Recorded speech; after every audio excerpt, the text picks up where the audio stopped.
Sebelahnya, di sebelah kanannya Komeng ada Cak Lontong. Iya, selamat malam, salam lembar. Salam lembar, silakan Cak. Saya mewakili pakar lembaga independen stabilitas harga toko normal, Juragan Tengkulak, amankan barang sekunder. Wah, panjang banget, singkatannya apa itu? Ada, singkatannya Pak Lis Hartono ganteng abis. Nah, sekarang saya, nih sebenarnya beban untuk saya.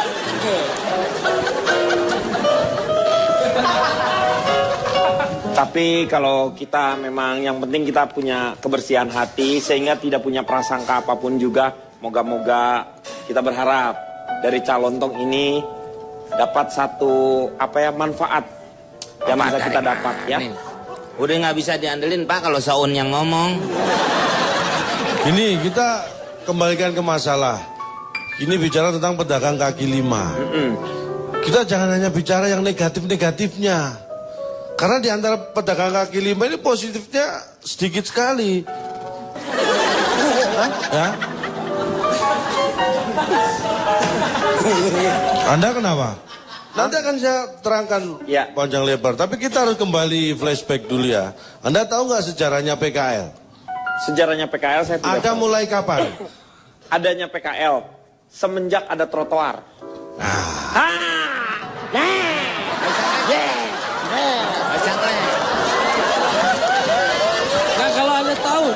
kalau Anda tahu jawabannya, kapan adanya PKL? Sejak adanya trotoar. Iya. Pertanyaan saya satu. Kapan adanya trotoar?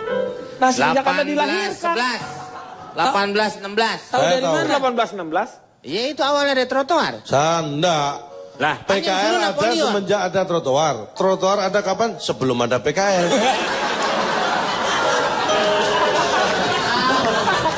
Itu namanya bukan survei, Suryadi. Bisa lanjutkan ya? Ya. Dulu zaman kolonial Belanda, ada peraturan pemerintah saat itu yang menyatakan bahwa jalan itu harus menyediakan sarana untuk pejalan kaki yang disebut trotoar. Dan itu lebarnya adalah 5 kaki. Atau sekitar 1,5 meter. Itu peraturan zaman Belanda. Yang itu yang disebut trotoar ya. itu. Iya. Makanya berjalannya waktu, tempat itu akhirnya dijadikan untuk berjualan. Iya, trotoar sendiri itu memang troto itu pejalan, roar itu adalah kaki, trotoar itu pejalan kaki. Iya, khusus kata untuk gua pejalan barusan, kaki. gua nggak tahu apa asal aja. Nah, tapi kebetulan Anda ini nggak salah. Enggak, biar kelihatan. Seenggaknya saya nggak tahu kalau Anda salah. Saya biar kelihatan pinter aja. Wah, sama. Ini saya lanjutkan ya, ini penting sekali. Sebenarnya PKL itu kita jangan terjebak istilah ya, singkatan atau sebenarnya PKL itu banyak artinya. Ada yang bilang pedagang kaki lima. Iya, memang benar pedagang kaki lima. PKL itu banyak, ada yang singkatannya itu banyak. Ada yang menyebut pedagang kaki lima. Iya, udah itu pedagang kaki lima PKL. Sebenarnya banyak. Banyak tuh berarti pedagang kaki 15, 50, 5.000. Sabar Kang. Berapa? Sabar Kang, sabar. Sabar ya, sabar. Pega lu denger dong. Dia kata-katanya ya, pedagang PKL itu singkatannya banyak. Ada yang mengatakan pedagang kaki lima. Udah terus ya, udah berhenti dong. Begini Pak. Ci, masukin toko Ci, jual lo. Kita kan nunggu tuh. Lu ada lagi nggak gitu singkatannya? Nggak ada, dia cuma ngomong gitu doang. Banyak. Iya apa? Loh, kita kan bahas PKL, pedagang kaki lima. Jadi cukup pedagang kaki lima ini aja yang kita ungkap, yang singkatan lain buat apa? Anda mikir dong. Kita kan bahas pedagang kaki lima. Terus kenapa kita bahas singkatan yang lain? Maaf Pak Lontong, Anda ini luar biasa ya. Ini akhirnya Anda sadar juga nih. Mulai jatuh cinta tuh. Mulai jatuh cinta ya. Akhirnya Anda jatuh cinta pada yang dong-dong. Saya lanjutkan ini. Saya melakukan survei. 100 orang yang saya survei ini gampang-gampang susah loh. Survei tentang pedagang kaki lima. Ini pas 100. Ini pas. Gua nggak protes jadinya. Jangan banget dulu. Ini 100 orang saya survei dan semuanya nggak mau. Saya belum selesai. Akhirnya setelah nunggu waktu, memang ini gampang-gampang susah. Akhirnya ada 100 orang yang mau saya survei. Tapi pas saya nggak mau. Jadi surveinya kapan? Surveinya kapan, Cak? Survei itu butuh timing yang tepat, Pak. Nggak asal survei kalau saya. Kalau saya sedang, menurut saya ini pertimbangan, wah ini nggak pas waktunya survei, saya survei. Saya survei waktunya dulu. Katanya ini pas timing yang pas. Kalau timing yang pas lu harus berkenaan dengan ya saat yang tepat. Iya, makanya untuk menentukan saat yang tepat itu saya survei dulu saat kapan yang tepat. Iya, begitu saatnya tepat. Saya sudah survei sebelum menentukan saat yang tepat kan. Orang untuk menentukan saat tepat itu saya harus survei dulu. Saya ingin tahu persis apa yang ada di benak para pedagang kaki lima. Makanya saya survei 100 orang. Ternyata 100-100-nya bukan pedagang kaki lima. Akhirnya saya cari memang 100 orang yang benar-benar pedagang kaki lima. Iya. Anda tahu hasilnya? Gak usah diceritain lah, Cak, yang tadi tuh gak usah diceritain. Lu langsung aja ke surveinya. Lu itu mengeluarkan tenaga berlebihan untuk sesuatu yang tidak penting.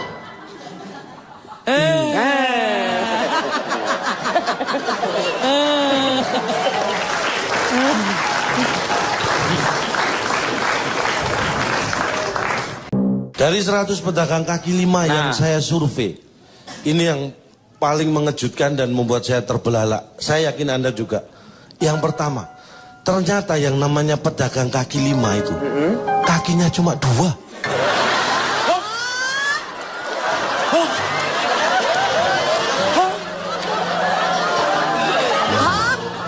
Ini dia. Aku terbelalak. Ini yang mengagetkan kita semua. Saya yakin yang di pikiran Anda pasti kakinya 5. Enggak, cuma 2. Ini saya temui benar-benar di lapangan. 100 orang pedagang kaki lima. Ada kunyit gue bumbuin loh. Ini baru awal Anda sudah terbelalak kan? Yo. Kita lebarkan permasalahannya. Yang menjadi pembahasan adalah ketika pedagang kaki lima dianggap mengganggu kota misalnya. Ya. Ini di kota besar terutama ya. Saya survei kota Jakarta. Catatan saya ini hasilnya. Jakarta ternyata tidak pernah terganggu dengan adanya pedagang kaki lima yang ada di kota. Surabaya, Medan, dan Makassar. Nggak pernah terganggu. Iya kan beda kotanya, Cak. Beda Ya, tapi kan sama-sama kota besar. Mikir. Artinya tidak semua pedagang kaki lima itu mengganggu di kota. Dan istimewanya apa? Yang ketiga ini, saya yakin Anda juga terbelalak. Ternyata, siap-siap. Belum Kang. Sabar belum.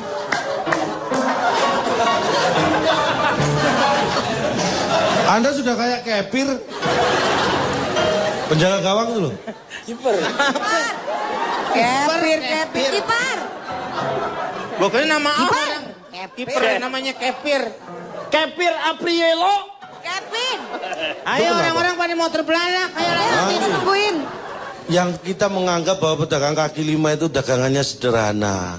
Barang yang dijual sepele atau enggak bermutu. Ya. Ternyata menurut data saya semua barangnya itu ya, ini dengarkan semuanya.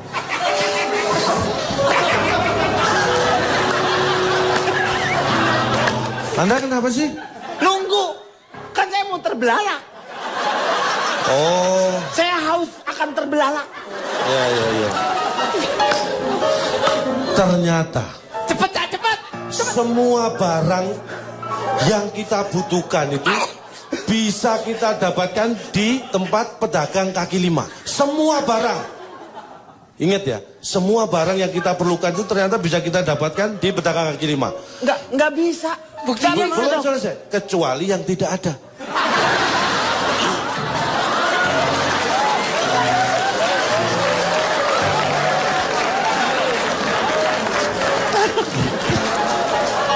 Ketiga tuh, sekarang keempat. Nah, keempat belum ada. Kita langsung kelima. Kok bisa loncat? Di dipindahin. Aduh, data lu tuh seenaknya dewe. Masa dari 4? Iya. Lu urutan Ini nih, Bang. fakta saya memang yang keempat nggak ada Pak, yang ada kelima. Anda jangan maksa. Yang kelima kan bisa dipindahin jadi yang keempat. Hasil survei nggak bisa dipindah begitu saja. Itu namanya direkayasa. Saya teruskan ya. Iya. Yang keempat nggak ada, kita langsung kelima. 5. Oke. Nah, apalagi 5, yang keempat aja nggak ada. Ya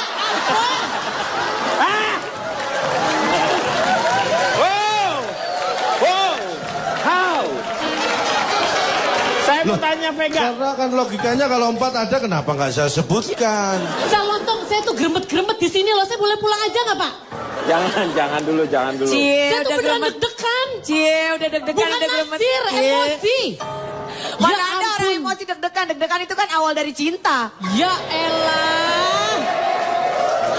Hai. Hebatnya, maaf ya. Sebentar, Hebatnya di sebentar. forum ini, udah tahu dia pasti ngeselin. Kenapa Bapak kasih kesempatan dia untuk berbicara terus-terusan? Ci, udah sabar. Kirim aja tuh guru kungfu. Suruh nyerang dia, no. Saya tanya sama Vega sekarang. Vega, Ya. setuju nggak sama dia? Atau Setuju kamu... Pak, setuju banget udah. Setuju banget Nah Pak. kalau nggak setuju saya jelaskan mulai awal lagi. Nggak usah. Udah, setuju. Hah? Tadi kan udah bilang setuju. Oh iya. Udah setuju Bagus, aja. Pak. Saya mau tanya sama Calontong. Anda punya ini nggak? Punya jalan keluar? Bagaimana agar PKL ini paling tidak menjadi sejahtera? Bicara masalah solusi untuk PKL. Ini saya sebutkan contoh ya. Ada 3 kota besar di Jakarta ini yang sudah mulai melakukan namanya relokasi untuk PKL. Ya. Solo, Surabaya, 3 ya. Solo, Surabaya, Jakarta. 1 lagi Bandung. 4 dong. Kan 3 tadi, Surabaya, Solo, Jakarta. Iya. Ini Bandung 1 lagi Bandung dan ada Makassar. 5 berarti, Cak. Anda kadang-kadang susah nurut ya. Nah, mulai kan? Nah ini. Coba kalau saya sebutkan 5 nih ya. Iya, sekarang. Ada 5 kota besar di Jakarta. Iya. Surabaya, Solo, Jakarta, Bandung, Makassar. Iya. 1 lagi Medan, 1 lagi Pekanbaru. 7 berarti, Cak. Loh kan, makanya nggak habis-habis. Nambah terus pasti. Udah nurut saya aja lah. Iya, saya nurut dah. Jadi kalau saya nurutin Anda nggak ada habisnya. Iya. 3 ya. 3 ya tadi ya. Solo, Surabaya, Jakarta. Tambah lagi nanti Bandung, Medan. Ada 1 lagi Bandung. Medan. Tapi saya tidak akan bahas itu. Kenapa kita udah ribut banyak di Ini sini hanya tapi nggak contoh dibahas? kotanya. Hah? Tapi cara mereka menyelesaikan itu yang penting. Jadi untuk solusi untuk pedagang kaki 5 itu paling efektif yang pertama. Ini menurut pertemuan para peneliti kaki 5 seluruh dunia. Ada itu? Enggak. Paling efektif untuk memberi solusi pada pedagang kaki 5 itu yang pertama, dikurangi kakinya. Itu sudah nggak ada lagi pedagang kaki 5. Gimana caranya? Lah, 5 kurangi 1? 4. Nah itu salah satu contoh caranya. Sudah nggak ada pedagang kaki 5, pedagang kaki 4 jadinya. Dikurangi 2? Pedagang kaki sapi. Lu gimana sih? Lu kurang-kurangin di situnya doang. Kan tadi solusi untuk PKL, biar nggak ada PKL ya dikurangi 1 jadi PKL kan. Tapi dikurangi Pedagang 2 kaki- tadi nggak enak. Masa pedagang cap kaki 3? Diteruskan nggak nih? Teruskan. Berikutnya, kita pada hukum ekonomi yang berlaku ya. Ah. Kenapa ada PKL? Kenapa ada pedagang kaki 5? Karena ada pembeli. Iya itu. Iya kan? Iya. Itu hubungan sebab akibat. Makanya supaya PKL nggak ada, ya kita beri sanksi yang jual. Itu udah diomongin tadi soal di Bandung. Bahan lo basi. Itu survei dari mana begitu? Nah udah diomongin yang tadi Bapak Iya. bilang. Yang di Bandung sistemnya seperti itu. Wali kotanya menerapkan. Salah. Tapi kan Anda membiarkan pembelinya. Iya. Ah, enggak. Pembelinya Nah, denda. pembeli kan didenda sejuta tadi. Ini kan saya enggak. Itu gimana? Pembelinya enggak didenda. Lu Ini ngeles penjualnya dia yang di terus penjualnya mau diapain sama lu? Memang urusan saya apa ngapain penjual? Emang penjual itu apa saya kan mau saya apa-apain? Ya Allah, saya salah apa sih? Ya Tuhan, kenapa saya dikasih seperti ini? Saya ingin semuanya berjalan lancar. Ya. Bakdim. Baim. Bang Dim. Badim pemain bola. Lu kemana? Irfan Badim. Terus lanjutkan. Udah Pak, mau diapain lagi? Ya, tapi dia tuh maunya jelas gitu. Solusinya kan dan jelas. tadi nggak ada solusi. Kan Anda tanya, pedagangnya diberi sanksi apa? Diberi sanksi tidak boleh membeli pedagangnya. Kalau pedagang nggak boleh membeli, akhirnya dia nggak punya dagangan. Kalau dia nggak punya dagangan, nggak bisa jualan. Kalau nggak ada yang jualan, nggak ada yang beli. Nah. Nih. 1, 2, 3, 4, 5, 6, 7, 8, 9. Gembok mulut lo. Nah. Gembok. Kuncinya udah gua telan. Pak. Berarti cara ngebuka kuncinya bibir lo harus nempel ke dia dong.